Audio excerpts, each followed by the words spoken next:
This may be hard to see, but what I've done on this raised garden bed, I've added big bolts to the bottom here that will hold that 2x4 in place. Over here, that will then hold these braces going across. Actually, just not really braces, they just sit there.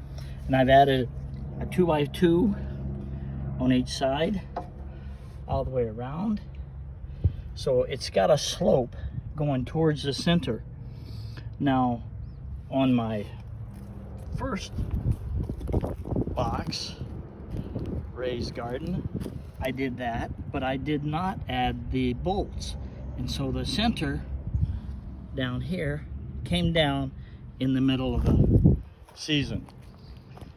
So what I've done so far now is sanded, braced it all up, went and got treated 2x4s for the legs, attached them with bolts versus screws.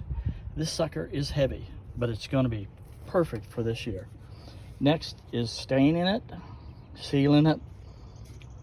That will follow.